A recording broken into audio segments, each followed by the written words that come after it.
네, 안녕하십니까. 과목 선택을 할 때 과목에 대한 정보가 많지 않아 어려움을 느끼고 있는 친구들이 많을 거라고 생각합니다. 이러한 고민을 가진 학생들에게 도움을 주기 위해 고전 읽기에 대해서 알려주려고 합니다. 저는 사회를 맡게 된 교사 원현아입니다. 함께 참여해 주실 선생님과 학생 여러분들을 소개하도록 하겠습니다. 자, 고전 읽기를 설명해 주실 송성종 선생님과 장준혁 학생, 김상수 학생 소개하도록 하겠습니다. 안녕하세요. 안녕하십니까. 고등학교 1학년 2학기가 되면 학생들이 고민을 시작합니다. 고등학교 2학년과 3학년 때 내가 어떤 과목을 선택해야 할지 고민이 많을 텐데요. 자, 학생분들 나와주셨는데 역시 고민이 많으시죠? 네, 고민을 많이 하고 있습니다. 장준혁 학생, 김상수 학생은 어떤 점이 가장 고민인가요? 과목에 관련한 정보가 많이 없어서 어떤 과목을 선택해야 할지 잘 모르겠고요. 그리고 또 어떤 과목이 어떤 수업을 하는지도 잘 모르겠습니다. 저는 과목을 선택하기에 앞서 진로를 정해야 하는데 진로를 어떻게 정해야 할지도 걱정입니다. 네, 장준혁 학생과 김상수 학생의 고민을 잘 들어봤는데요. 자, 두 학생의 고민이 현재 고등학교 1학년, 2학년 학생들의 공통 고민이라고 느껴집니다. 이 과목들 중 과목에 대한 정보가 없어 고민하는 친구들을 위해서 국어 진로 선택 과목인 고전 읽기에 대해서 한번 알아보는 시간을 가지도록 하겠습니다. 자, 고전 읽기 과목에 대해서 알아보기에 앞서 우리가 공부하고 있는 국어 과목에 대해 이해하는 시간을 가져보도록 하겠습니다. 자, OX 문제를 통해서 알아볼까요? 학생들에게 문제 드리겠습니다. 자, 고등학교 1학년에 배우고 있는 국어 과목은 공통 과목이다. 맞으면 O, 틀리면 X를 들어주세요. 네, 모두 O를 들어주셨는데요. 김상수 학생, O를 든 이유는 무엇인가요? 그냥 쉽게 생각했었는데요. 고등학교 1학년 학생들이 모두 듣고 있는 과목이기 때문에 공통으로 배우는 과목이라는 생각이 들어 O를 들었습니다. 네, 모든 학생이 공통으로 듣고 있는 과목이라서 O를 들었다고 하는데 선생님 어떤가요? 예, 고등학교 1학년에 배우는 국어 과목은 공통 과목이 맞습니다. 자, 표를 보면서 설명드리겠습니다. 자, 표와 같이 고등학교 국어과 과목은 공통 과목과 선택 과목으로 나눌 수 있습니다. 또한 선택 과목은 일반 선택 과목과 진로 선택 과목으로 나누어집니다. 자, 일반적으로 공통 과목인 국어는 고등학교 1학년에서 공부하며 듣기, 말하기, 읽기, 쓰기, 문법, 문학 영역의 기본적 소양을 기를 수 있게 구성되어 있고, 이를 바탕으로 2, 3학년에는 심화된 내용으로 일반 선택 과목인 독서, 문학, 화법과 작문, 언어와 매체와 진로화 선택 과목인 실용국어, 심화국어, 고전 읽기를 공부하게 됩니다. 그렇군요, 선생님. 그런데 일반 선택 과목과 진로 선택 과목의 차이가 무엇인지 궁금합니다. 좋은 질문입니다. 자, 일반 선택 과목은 기본 선택 과목으로 내용 지식 중심으로 이루어져 있어 모든 학생들이 폭넓게 선택할 수 있는 것이 특징입니다. 또한 대학 수학 능력 시험 범위에 해당하는 과목입니다. 그리고 진로 선택 과목은 학생들의 진로에 맞게 주도적으로 선택하여 학습할 수 있도록 구성된 과목을 말합니다. 따라서 학교에서 일반 선택 과목은 대부분의 학생이 선택할 수 있도록 교육과정이 구성되어 있고, 진로 선택 과목인 경우 자신의 진로에 맞는 역량을 기르기 위해 필요한 과목을 선택할 수 있게 구성되어 있습니다. 정리해보면 고등학교 과정에서 3년 동안 공통 과목에서 국어에 대한 기초 소양을 배운 후 일반 선택 과목을 통해 국어 내용 영역을 심화시키고, 이를 바탕으로 자신의 진로에 맞는 진로 선택 과목을 선택해 진로 역량을 키운다고 생각하시면 됩니다. 이제 고등학교에서 공부하는 국어가 어떤 과목으로 구성되는지 이해돼요. 네, 이제부터는 선생님이 설명하셨던 진로 선택 과목 중 고전 읽기 과목에 대해서 알아보는 시간을 갖도록 하겠습니다. 역시 문제를 드리겠습니다. 진로 선택 과목인 고전 읽기는 교과서가 있다. 자, 맞으면 O, 틀리면 X를 들어주세요. 네, 이번에는 학생들의 선택이 갈렸습니다. 그럼 이유를 한 명씩 들어볼까요? 고전 읽기 과목 역시 수업 시간에 공부하는 과목이기 때문에 당연히 선생님과 함께 공부할 수 있게 교과서가 있다고 생각합니다. 저는 진로 선택 과목이라는 것에 생각을 해보았는데요. 교과서 말고 진로에 맞는 다른 교재가 있을 것이라고 생각했습니다. 네, 학생들의 설명을 잘 들었습니다. 그럼 선생님, 고전 읽기 과목에 교과서가 있나요? 정답부터 말씀드리면 고전 읽기는 교과서가 없는 과목입니다. 이럴 수가. 선생님, 그럼 고전 읽기는 수업 시간에 무엇을 배우나요? 정답에서 말한 것처럼 고전 읽기 과목은 교과서가 없습니다. 그렇다고 공부할 교재가 없다는 것은 아닙니다. 일단 교과서가 없는 이유부터 이해해야 할 것 같은데요. 이를 이해하기 위해서 고전 읽기 과목을 공부해야 할 목적을 살펴보겠습니다. 2015 개정 교육과정에서는 고전 읽기 과목은 초등학교부터 고등학교까지 국어 수업 시간에 학습한 결과를 토대로 다양한 고전을 읽으며 통합적인 국어 능력을 기르고 수준 높은 교양을 갖추어 다양한 분야의 진로에 필요한 지혜와 소양을 함양하는 데 목적을 둔 과목이라고 소개하고 있습니다. 자, 이러한 목적을 이루기 위해서 교과서가 필요할까라는 고민을 많이 하셨을 것 같습니다. 자, 개인적인 생각으로 학생들이 공통 과목과 일반 선택 과목에서는 국어의 기본적 소양과 심화된 국어 지식 내용을 학습해야 했기에 이 내용에 맞는 교과서와 제재들이 필요했을 것이라고 생각합니다. 자, 하지만 진로 선택 과목인 고전 읽기는 우선 다양한 고전이 필요하고 이를 진로에 맞게 선택해야 하기 때문에 교과서를 만들지 않은 것 같습니다. 즉, 교과서를 없애면서 고전 텍스트를 읽는 데 제한을 두지 않고 또한 발췌된 텍스트가 아닌 전문을 골고루 읽을 기회를 학생들에게 제공하며 진로에 필요한 지혜와 소양을 기를 수 있게 구성한 것이라고 생각합니다.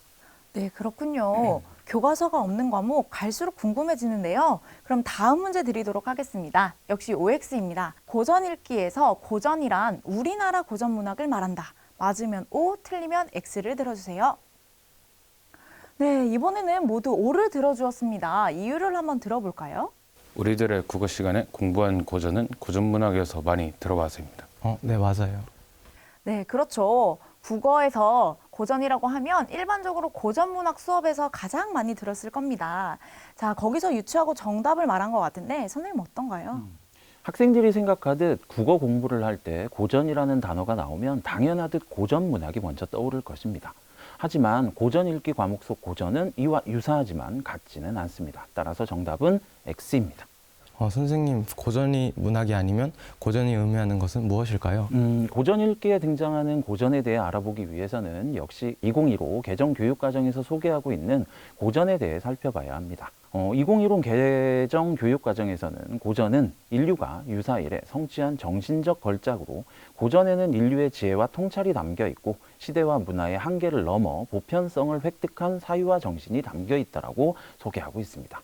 이 내용을 세부적으로 살펴보면 우선 유사는 인류의 문명의 역사가 시작된 시점을 말합니다. 이를 통해 시간적 범위가 단순히 과거에 국한되지 않고 문명의 시작부터 현재까지 쓰여진 글이라는 점을 확인할 수 있습니다. 또한 고전은 인류의 지혜와 통찰이 담겨 있다는 점에서 문학 작품에 제한을 두지 않고 인문, 예술, 사회, 문화, 과학, 기술, 문학 등 다양한 텍스트를 두루 말한다는 것을 확인할 수 있으며 시대와 문화의 한계를 넘는다는 점에서 세계 여러 나라의 글들이 모두 포함된다는 것으로 이해할 수 있습니다. 다시 말해 고전은 우리가 일반적으로 생각했던 고전 문학이 아니라 인류 문명이 시작된 이래로 현재까지 인류의 지혜를 담고 있는 전 세계의 모든 글이라고 정리할 수 있습니다. 선생님, 그럼 수업 시간에 배워야 할 것들이 너무 많지 않은가요? 맞습니다. 이렇게 얘기하면 범위가 너무 넓고 공부할 내용이 너무 방대하다고 느껴지실 건데 그래서 진로에 맞는 글을 스스로 선택할 수 있는 자율성을 주고 있다고 생각하시면 될 겁니다. 또한 모든 글들 중에서는 인류가 보편적으로 이해할 수 있고 공감할 수 있는 글이어야 한다고 설명하고 있는데 예를 들어 학생들이 많이 들어보셨던 국부론, 동물농장, 맹자, 사회개혁론 등등이 모두 이해에 해당하는 학습 자료가 될 것입니다. 자, 이러한 고전 텍스트를 바탕으로 과목에서 배우는 내용 요소는 다음과 같습니다. 지금 표를 보면서 정리를 할 건데, 자, 표를 보시면 학생들이 고전 읽기 과목을 선택할 경우 자신의 진로에 맞는 고전 작품을 선택하여 공부할 수 있습니다. 또한 고전의 가치와 고전의 수용 영역을 통해 고전 속 다양한 내용을 어떻게 수용해야 하는지를 공부하고 고전과 국어 능력, 고전과 삶 영역을 통해 다양한 고전 속 표현 방법과 고전을 통해 이해한 내용을 현대에 적용해 문제를 해결하는 통합적 국어 활동도 할 수 있을 것입니다. 끝으로 고전과 삶 영역을 통해서 고전을 통해 자신의 삶을 성찰할 수 있는 시간을 가질 수도 있을 것입니다. 네, 지금까지 고전 읽기에서 다루는 제재와 내용 요소를 알아보았다면 이제는 고전 읽기에서 어떤 활동을 하는지 알아보도록 하겠습니다. 자, 역시 문제를 드리도록 하겠습니다. 고전 읽기는 고전을 읽고 이해하는 활동으로만 구성된다. 맞으면 O, 틀리면 X를 들어주세요. 네, 모두 X를 들었는데요. 김상수 학생 생각을 한번 들어볼까요? 국어 시간에도 단순히 글을 읽고 이해하는 것이 아니라 감상문을 써서 발표하거나 어떠한 사회 문제를 분석하고 자료를 수집해 보고서를 쓰고 서로 토의, 토론을 하는 것처럼 고전 읽기 시간에도 다양한 활동을 할 것 같습니다. 네, 김상수 학생이 자신의 경험을 근거로 해서 잘 말해주었는데요. 제가 듣기에도 맞는 것 같은데 선생님 어떤가요? 자, 김상수 학생이 대답을 정말 잘해 주었습니다. 정답은 일단 X입니다. 자, 고전 작품 중 작품을 선정해 읽고 이해하는 활동은 가장 기본적인 활동입니다. 하지만 이 활동만을 한다고 생각하시면 안 됩니다. 고전 읽기 과목은 비판적, 창의적 사고 역량, 자료 정보 활용 역량, 의사소통 역량, 공동체 대인관계 역량 등을 함양하기 위해 노력하는 과목인데 단지 텍스트를 이해한다고 이러한 역량이 길러질 수 있을까요? 고전의 지혜를 바탕으로 자신의 삶과 가치를 성찰하거나 고전을 새롭게 해석하고 인류 문화의 정수를 경험하는 감상활동, 고전의 내용을 바탕으로 현대사회의 문제나 쟁점을 인식하고 분석하는 활동과 이를 토대로 토의하고 토론하고 논술하는 다양한 활동을 통해 이러한 역량을 기를 수 있을 것입니다. 따라서 고전 읽기 수업 시간에는 책을 읽고 이해한 후 위에서 말한 다양한 활동을 병행하며 좀 더 깊은 인문학적 소양을 기르고 과목에서 지향하는 역량을 기를 수 있도록 하고 있습니다. 선생님, 지금 설명을 들으니 알 것도 같고 모를 것 같기도 한데 구체적으로 활동 예시를 들어줄 수 있습니까? 그럼 2015 개정 교육과정 평가 기준에서 제시한 고전 읽기 평가 도구를 통해 설명드리겠습니다. 이 활동은 총 3단계로 이루어져 있는데 우선 고전을 읽고 고전에서 다루고 있는 주요 내용과 사회적 문제를 파악하는 활동, 자, 다음으로 이와 관련된 글과 비교하며 현대사회 공동의 관심사이자 문제가 되는 사례를 찾아내는 활동, 마지막으로 다른 사람들과 의견을 나누며 해결 방안을 생각해보는 활동으로 진행되고 있습니다. 자, 이를 통해 위에서 언급한 다양한 역량 등을 기를 수 있을 것입니다. 지금 보여드린 활동은 하나의 예시에 불과하고 이와 유사한 다양한 활동이 고전 읽기 수업 시간에 진행된다고 생각하시면 될 겁니다. 네, 선생님의 설명을 들으니 고전 읽기 과목을 들으면 정말 재미있게 고전을 공부할 수 있고 인문학적 소양 역시 기를 수 있을 것 같다는 생각이 듭니다. 선생님, 이렇게 다양한 체제와 활동으로 이루어진 수업이 어떻게 평가되는지도 궁금합니다. 네, 장준혁 학생이 물어본 것처럼 학생들은 수업 내용과 활동에 대해서도 궁금하지만 평가도 어떻게 되는지 궁금할 것 같아요. 그럼 선생님, 고전 읽기 평가는 어떻게 이루어지나요? 예, 고전 읽기 과목 역시 다른 과목과 같이 평가가 이루어집니다. 지필평가와 수행평가가 이루어질 수 있으며 이를 반영하는 비율과 방법은 학교 현장에 따라 다를 것입니다.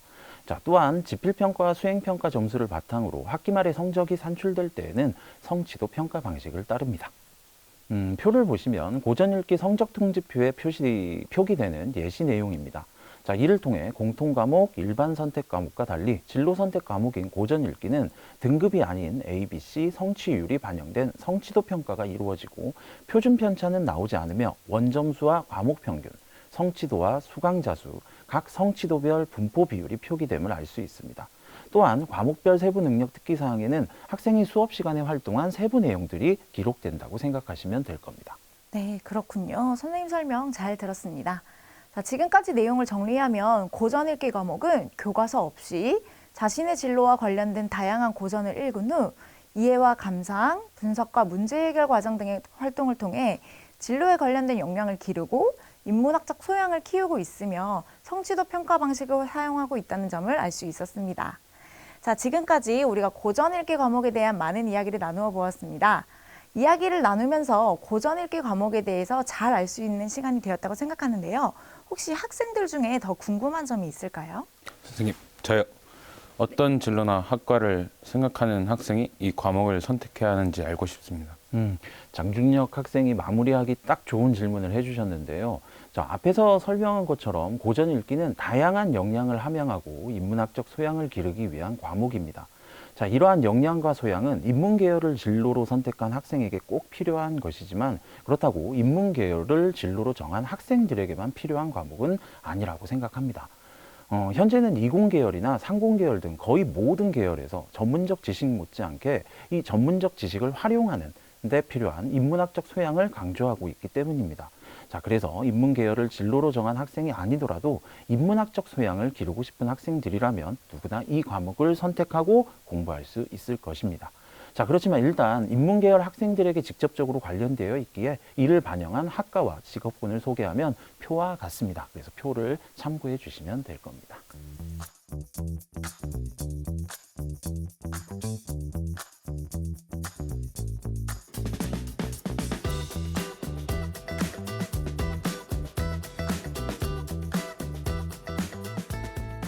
인문계열을 진로로 선택한 학생에게 필요한 과목이기는 하지만 다른 계열을 선택한 학생에게도 인문학적 소양을 갖추기 위한 선택할 수 있는 과목이군요. 예, 맞습니다. 네, 설명 잘 들었습니다. 지금까지 고전 읽기 과목에 대한 많은 이야기를 나누어 보았습니다. 이 영상이 진로 선택 과목을 선택하는 과정에서 고전 읽기가 어떤 과목인지 궁금한 학생들에게 많은 도움이 되었으면 합니다. 자, 이 시간 나누었던 대화를 간략히 정리하면서 오늘 영상 마치도록 하겠습니다. 오늘 함께해 주신 송성종 선생님과 장준혁, 김상수 학생 고맙습니다. 예, 감사합니다. 고맙습니다.